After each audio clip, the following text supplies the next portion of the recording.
민수기 22장 21절부터 30절 말씀 마음을 집중하시고 함께 읽어보십니다.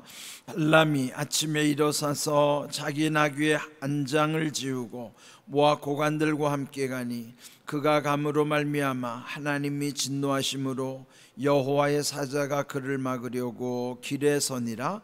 발람은 자기 나귀를 탔고 그의 두 종은 그와 함께 있더니 나귀가 여호와의 사자가 칼을 빼어 손에 들고 길에 선 것을 보고 길에서 벗어나 밭으로 들어간지라. 발람이 나귀를 길로 돌이키려고 채찍질하니 여호와의 사자는 포도원 사이 좁은 길에 섰고 좌우에는 담이 있더라. 나귀가 여호와의 사자를 보고 몸을 담에 대고 발람의 발을 그 담에 짓누르매 발람이 다시 채찍질을 하니 여호와의 사자가 더 나아가서 좌우로 피할 데 없는 좁은 곳에 선지라. 나귀가 여호와의 사자를 보고 발람 밑에 엎드리니 발람이 노하여 자기 지팡이로 나귀를 때리는지라. 여호와께서 나귀 입을 여시니 발람에게 이르되 내가 당신에게 무엇을 하였기에 나를 이같이 3번을 때리느냐. 발람이 나귀에게 말하되 네가 나를 거역하기 때문이니 내 손에 칼이 있었다면 곧 너를 죽였으리라. 나귀가 발람에게 이르되 나는 당신이 오늘까지 당신의 일생 동안 탄 나귀가 아니냐. 내가 언제 당신에게 이같이 하는 버릇이 있었더냐. 그가 말하되 없었느니라. 아멘. 민수기 22장에는요 모압 왕 발락과 또 당시에 유명한 박수무당 발람 선지자 그 두 사람의 그 만남에 관한 이야기. 모압 왕 발락이 왜 이 거짓 선지자 발람을 초청하는가? 뭐든지 다 목적이 있겠죠. 그런데 그 목적이 순수한 것이 아니라 악한 의도 때문인 것이었습니다. 그 모압의 이스라엘 민족 그 광야 40년 끝에 그들이 마지막 그 모압에서 진을 치게 되는데 그 모압 왕 발락이 이스라엘 민족이 자기의 그 지경에 들어오는 것에 대한 위기를 느끼게 된 것이죠.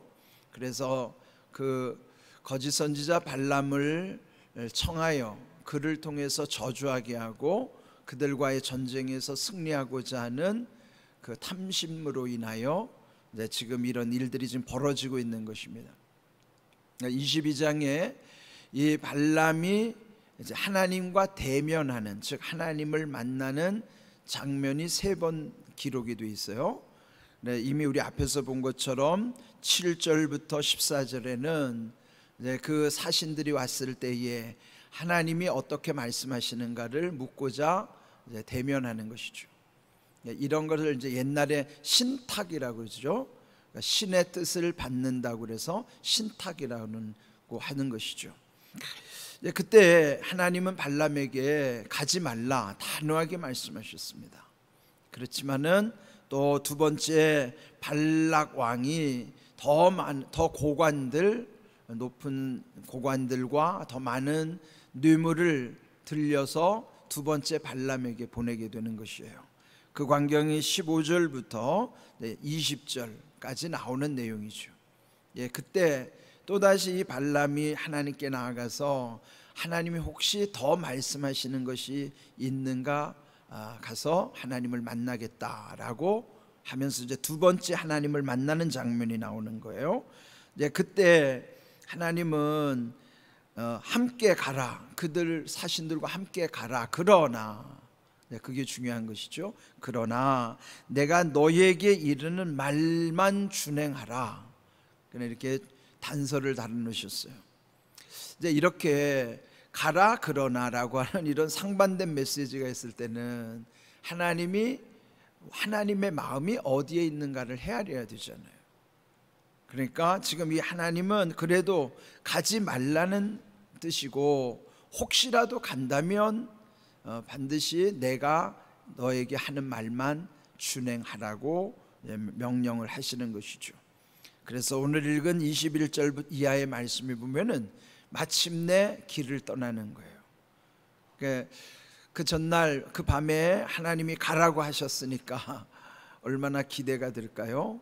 하나님의 뜻은 가지 말라는 것인데 발람은 이제 어쨌든 가라고 했으니까, 그리고 가는 목적은 그로 하여금 탐심을 이루고자 하는 내용인 것이에요.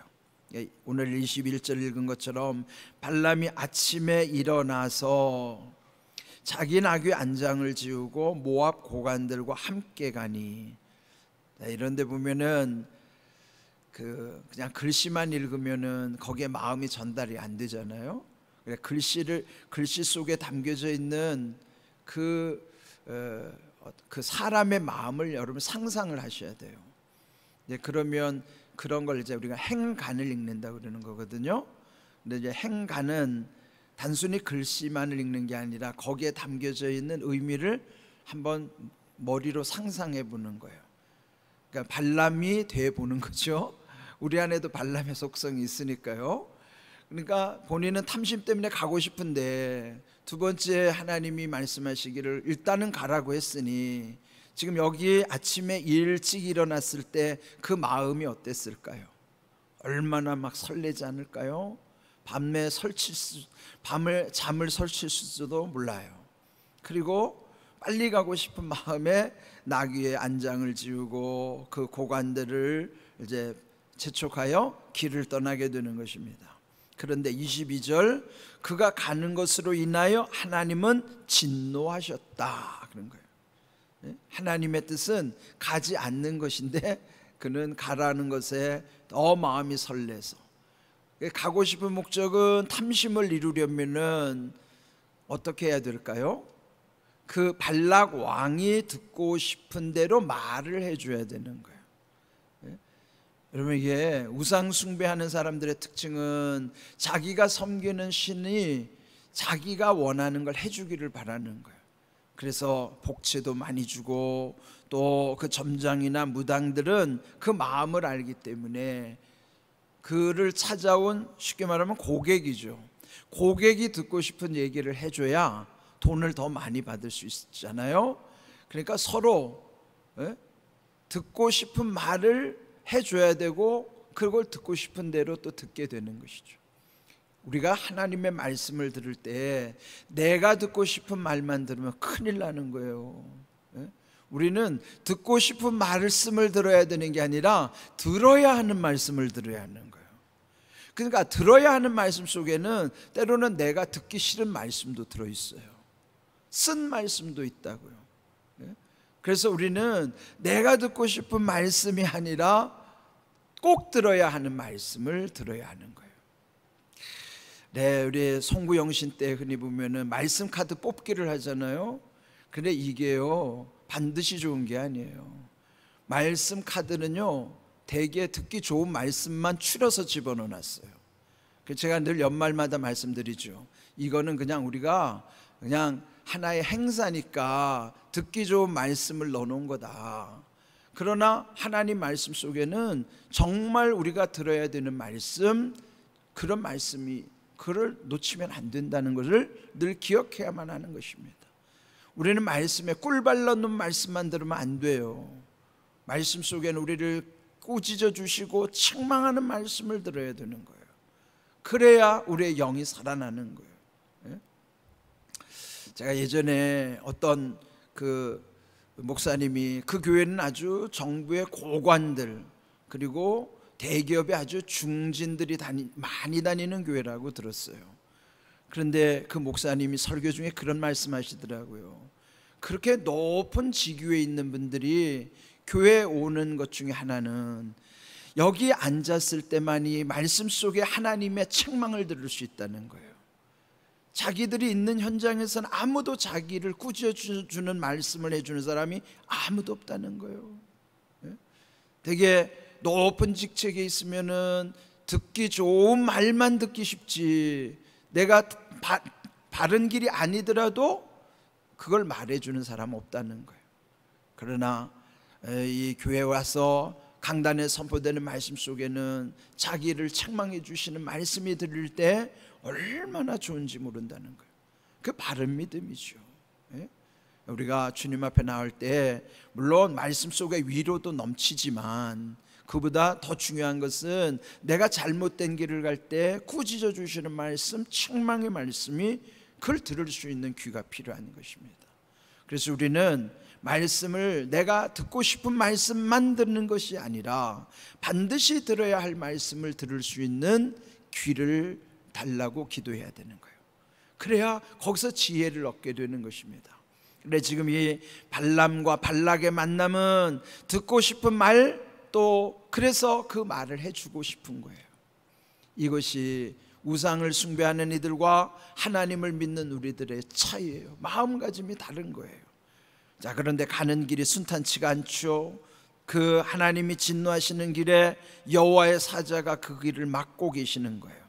그런데요, 그가 타고 가는 나귀는 그걸 이미 벌써 알고 있는 거예요. 나귀의 눈을 열어주셔가지고 그 여호와의 사자가 지키고 있는 것에 대해서 지금 여기 이 나귀가 두려워서 앞을 제대로 가지 못하는 것입니다. 그래서 여기 보면 22절 둘째 줄에도 그를 막으려고 여호와의 사자가 길에 섰다 그랬고요, 23절 여호와의 사자가 칼을 빼어 손에 들고 길에 선 것을 이미 나귀는 보았다. 그런데 나귀가 가지를 않고 멈칫거리니까 이 주인 발람 선지자가 채찍으로 치는 거예요. 예. 그 다음에 25절 또 멈칫하니까 다시 채찍질을 했고 27절 끝에 또 지팡이로 나귀를 때렸더라. 그래서 몇 번 얻어맞았어요? 3차례 얻어맞은 거예요. 그랬더니 마침내 28절 여호와께서 나귀 입을 여셨다. 최초로 말하는 나귀가 역사에 등장한 거예요. 예? 그러니까 얼마나 답답하겠습니까? 예?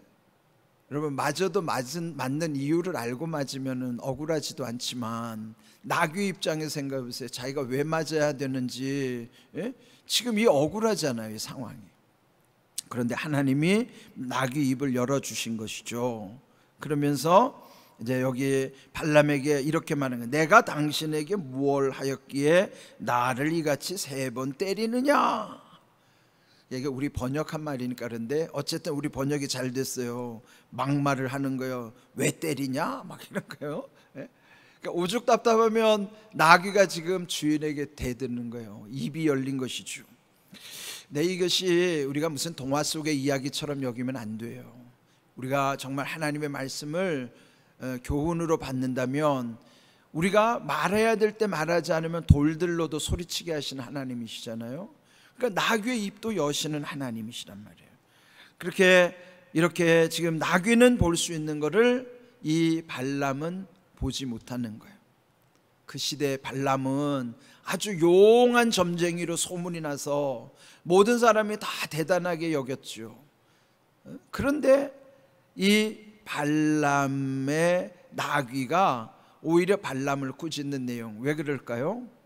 이게 중요한 말씀이에요. 하나님은 이 나귀보다도 못한 발람을 책망하고 있는 거예요. 그런데 성경에 나귀가 어떤 존재로 상징되고 있죠?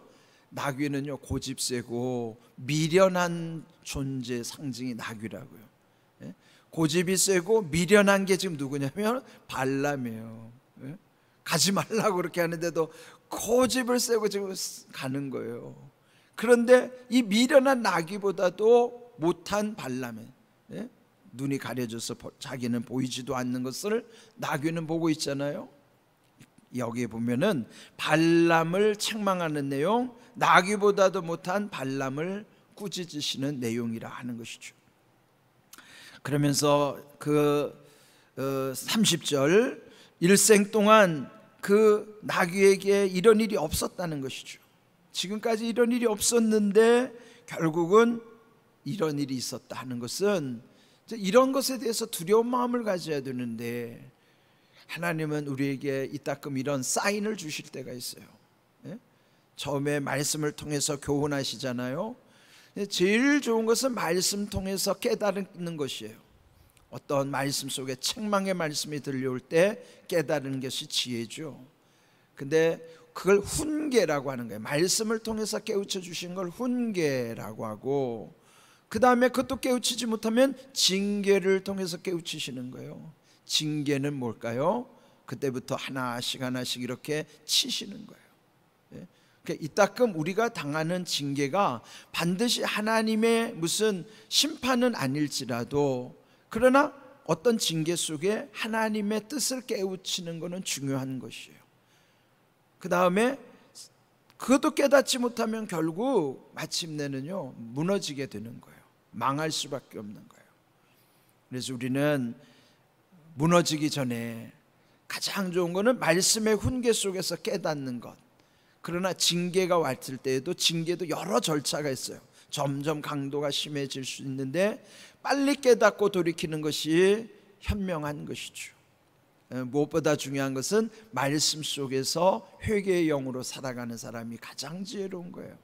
새벽 기도의 유익은 이런 것입니다. 날마다 새벽마다 우리에게 주시는 말씀 속에서 우리의 영을 새롭게 하시고 회개하게 하시고, 그래서 우리들이 날마다 하나님이 기뻐하시는 일을 늘 우리 마음 중심에 두고 살아가게 하는 것. 그래서 여러분, 새벽 기도하는 사람이 지혜로운 사람이에요. 새벽 가운데 우리에게 모든 것을 하나님과 연결시켜 주시고 그 하나님으로부터 우리의 모든 것이 이루어지게 하시는 것이기 때문에 얼마나 귀한지 몰라요. 오늘 주신 말씀 속에도 이렇게 세 번째 하나님과 대면했던 이 발람은 그 가는 길이 얼마나 고단한가, 이런 하나님의 징계에 대한 것도 우리 인생 속에 무엇보다 그 이전에 말씀의 훈계 속에서 깨닫는 지혜 늘 우리의 삶 속에 감사하면서 또 우리 평생 말씀을 따라 살아가는 삶이 되기를 주님의 이름으로 축복합니다. 아멘.